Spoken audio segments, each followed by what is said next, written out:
Darkseid is dead, and a new god is born. Welcome to the Comicstorian Complete Story series, where we take trade paperbacks and single issues and we break them down into digestible bites to help you understand. Then we read them dramatically back to you. All alterations to the panels, text, and images to prevent copyright problems, and all art is owned by its respective companies. The new gods are beings from Apocalypse and New Genesis and exist outside of time and space. Metron, the god of knowledge, has foreseen a dangerous future, and now the new gods must try and stop it. This is The New Gods, Issue 1 by Ram V. I hope you enjoy. The great being floated through the dark vastness of the universe. She had long since died out, and having kissed her favorite star goodbye, allowed her end to bloom. Now, she floats before the cosmic space known as the Source Wall. But she is not alone, for Metron sits upon the Mobius chair before the wall that separates the vast unknowable. Light beams into him, and he receives a prophecy, a warning of the end. New Genesis, home to the new gods. The High Father stands upon a platform, his shepherd's staff in hand, and looks out into the darkness of the universe. But sadness has come upon him. There was a time I could stand here and look upon the countless worlds littered before dawn. I knew all their names, and now I am left with only a few. Is there a sadder sight than a fractured sky? The High Father asks Akala, his trusted guard. But Metron has arrived. You feel it, don't you, Isaiah? The god of knowledge asks, daring to use the High Father's true name. Perhaps you mourn him more than you'd like, Metron points out. The High Father turns to the god of knowledge. Your tongue has lost none of its venom, Metron Doomcrow. And in these halls, you will yet call me High Father, High Father tells him. Metron pauses for a moment and bows. When he looks up again, he warns the High Father of the prophecy he has been given by the Source Wall. Darkseid is dead. The forces of balance that held all of creation have fallen from their precarious dance. Now approaches a new hand of darkness.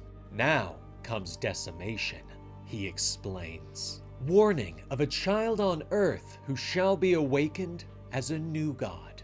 And all that we hold to be true shall be changed, Metron warns. High Father regards him for a moment as Metron turns to return to his chair. What would you have me do? High Father questions. Metron pauses and turns back. His shoulders give the slightest shrug. Mine is to prophesize. I am but a Doomcrow after all. Yours is the hand that holds the shepherd's staff, wise High Father. What will you do, I wonder?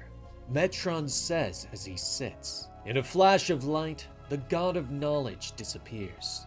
A moment passes as the High Father stands quietly and ponders. Akala, where is my champion? High Father finally asks. Shortly, the High Father stands in his throne room as the great doors open to reveal Lightray. I have come, High Father. What would you have me do? The hero asks as he crosses the throne room and bows before the King of the Gods. High Father smiles down at the hero before placing a hand on his head. Not you, child. Not for this task, High Father says before turning away. Where is Orion? He asks softly. Meanwhile, across the universe on Uxtram 6, the warrior known as Orion fights against a horde of young parademons in the depths of an alien mining facility. The creatures hiss as they leap at Orion from the shadows. Worms! You've nothing to do with yourselves now that your lord is gone, so you come crawling out of the dark! The warrior bellows. He whirls and throws one of the monsters away as he slams his fist into the gathering crowd. He is dead, and I am your reckoning! The battle ends in moments, and the last of the parademons fall. Finally, Orion stands in victory. Orion! A voice calls out. The warrior stops and answers the call, hearing the voice of the High Father speaking to him. Orion, my son, my warbringer, the hound at the throat of our enemies. I have a task for you, son. One that you must undertake without question. Highfather tells him. Orion doesn't hesitate. Yes, Highfather. What would you have me do? He asks. Later, in Glendale, California, Scott Free stares down in shock at his baby daughter, urine dripping down his hands and t-shirt as she cries before him. His eyes widen as he looks away in disbelief. Barda! The baby pooped, and I was changing her, but then she peed herself, and she got some on me, and I think she's got some on her, Scott calls.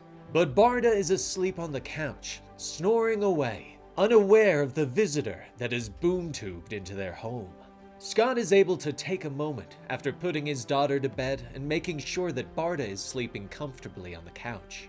He heads outside with a sigh of relief and sits on a bench in the park across the street. Thank you for waiting, and for not waking the baby, Scott says to Orion without opening his eyes.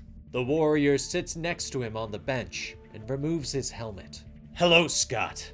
I know it has been a while since we last saw each other, but I'm here because Metron has made a prophecy, Orion explains. He warns Scott that a new god shall be awakened on Earth, and I, champion of New Genesis, have been tasked to kill him, Orion warns, staring up into the night sky. Scott sits up sharply, shocked at his friend's words. I know, Scott. Something is wrong.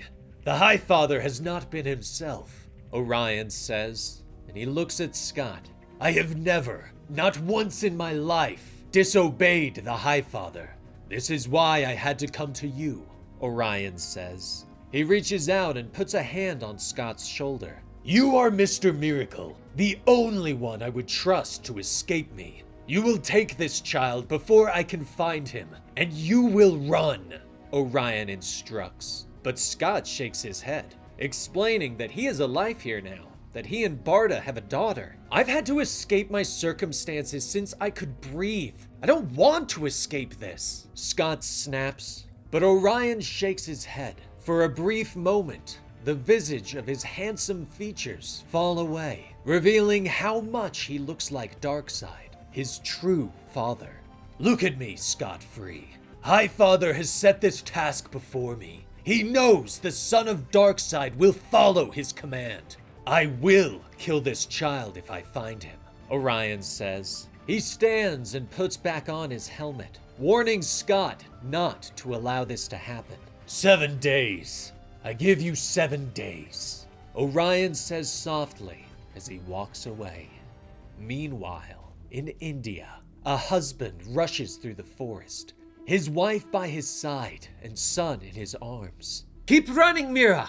Don't look back! We're almost there! He calls. But a group of mercenaries are close on their heels. The family breaks through the forest and sees a train coming on nearby tracks. There! The trains always slow down by the bend. If we can climb on, we can make it! The husband shouts. But they don't know that they are already in a sniper's crosshairs. Found them. I have them in my sights, Mr. Lord, the sniper says over the radio. I want the kid. Aside from that, you're clear to take the shot, Lord orders. The sniper doesn't hesitate and fires. The round hits the husband in the leg and brings him down. Run! Take Kamal and head for the tracks! The man shouts to his wife, but the mercenaries have arrived, surrounding them. The baby Kamal calls out for his father, and something happens. Light bathes the clearing as the boy begins to glow and rise up into the air. In the dwindling hour shall come hence the last avatar made. The great steed shall ride, and on its hooves shall follow the reckoning of all. And the new gods were born. The child has been reborn. A new god has arrived. That's right. A new god has been born right here on Earth. Scott-free, aka Mr. Miracle, only has 7 days to decide if he wants to find this child and save him from Orion and the other new gods. If you're interested in seeing the rest of this story continue on the channel, be sure to give it a like and let me know in the comments below. And please be sure to subscribe to the channel and click that bell icon if you haven't already, because it really helps us out a lot. I'm Dan with Comicstorian, and we will see you next time. Rest in peace, Benny.